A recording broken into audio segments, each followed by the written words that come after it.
Well, welcome back to another Dynodaze video, guys. So this is, as you can see, a black Honda Civic Ep3 Type R, and it's got already on it a K100 ECU. So it's been mapped before. The owner doesn't know exactly where or what power figures to be expecting. He just wanted the Dynodaze touch, so that's what we're going to give it.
Well, that was eventful. Eventful afternoon, yeah. Customer brought EP3 along. He said it got a 2.5-inch exhaust, got a Decat manifold on it, Tegiwa induction kit. I think that was about it for mods. The letterbox induction kit. Yeah, the carbon letterbox one. Carbon letterbox induction kit. So we ran the car initially, got a K100 in, so we'll run the car totally as it is. He was told it was between 230 and 240, which I said, sounds a little bit thing. It looks like a custom exhaust, so, you know, as our usual rule of thumb with custom exhausts, they never go well for us. So we said, okay, we'll do a standard run. So did a standard run and did 211, which I thought, to be fair, was a little bit disappointing, but it was really rich, to be fair, in the mid-range. It was like an 11, wasn't it? Yeah, like an 11 AFR in the mid-range. So I thought, okay, well, fair enough. So maybe like it's just, because it's on a K100, it's just generic file, someone selected it and it's no good or whatever.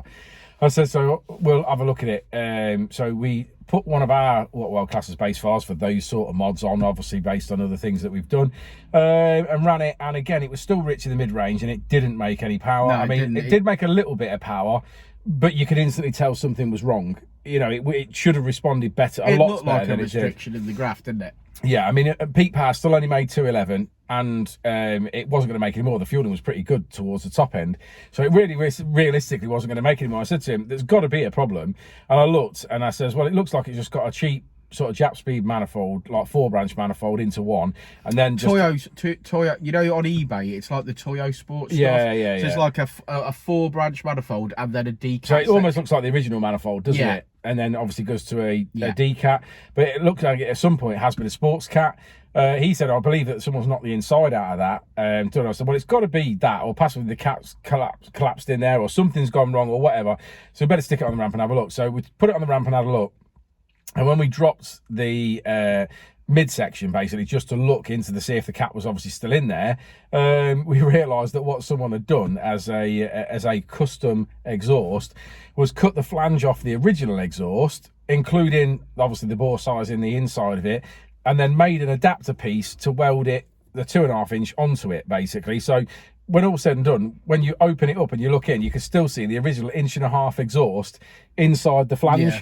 So no wonder it was never making any power, and it was never going to make any power. One whopping restriction. Yeah, one massive restriction at that point. So we did put him a Japspeed 4-to-1 manifold on because it was blowing at the head as well. But that wouldn't have resolved that issue that you're talking about. No, it wouldn't have. I mean, it did have a blow, and the reason that we said we were going to change the manifold is because it had blows everywhere. So he said, let's just get a manifold on it and fix it, and then that's done. But obviously, as we dropped the centre section and realised that that also then was a restriction, I can't believe that a custom exhaust shop has made a custom exhaust and then deemed it acceptable to use the original flange that went to the cat that was almost eroded to nothing anyway. There was actually witch's teeth. Yeah, it was literally nothing left of it, almost. And then, like, made some sort of adapter to convert it from, say, like, to go over the 1.5 inch parts, make it like 2 inch to 2.5, and then welded it up so it sort of looks like it's acceptable. And then my mate works at a custom exhaust shop. Yeah, exactly. And you open it and I cut it, and I was like, that's got an 1.5 inch piece of pipe in the middle of that. No wonder, you know. So you think you're paying for a 2.5 inch custom exhaust, and they've just chopped the flange off your old exhaust and welded it on. That's exactly what happens when you get your exhaust made by a tyre fitting company. Oh, it is. You know, that's the problem, isn't it? You go somewhere and you go, oh, I got a custom exhaust. Someone says, oh, it's 750 quid stainless steel, TIG welded, back purged, all the rest of it. Real nice system. Yeah. And then they go, I'm not paying that. And they go to someone that that crush bends everything, which is what the back section is. It's all crush bent. All crush bent. Because when you hear the word custom, you think of solid fab or LA fab, and you think of something beautiful and nice and well worth the money. It's just crush bends and MIG welded. But this stuff's garbage. And in the instance of this, using the original flange and everything, it's just, honestly, it upsets me. It does, doesn't it? It does upset him. There's so many good companies out there that do good work. There's no need to pay basically a non-reputable company to do that level of work. That probably still wasn't cheap. That probably still cost someone 300-400 quid for them to do that. You know, and yet for a little bit more money. Well, it's not a little bit more, is it? No, but if you were going to buy like a Tegiwa 70 mil, it's a little bit more money. Of course. If you pay 350-400 quid for that exhaust, for another 100 quid, you can buy a beautiful exhaust. Yeah, the Tegiwa 70 mil is still our favourite, and it looks beautiful, and I think that'll be the next mod for this car. I really do. But I was talking about, you could spend big money on your LA fab and your solid fab, but you're getting it's worth it. Oh yeah, it always makes more power. If you have a solid fab manifold or an LA fab manifold with 3 inch exhaust and 3 inch collector, they always make more power.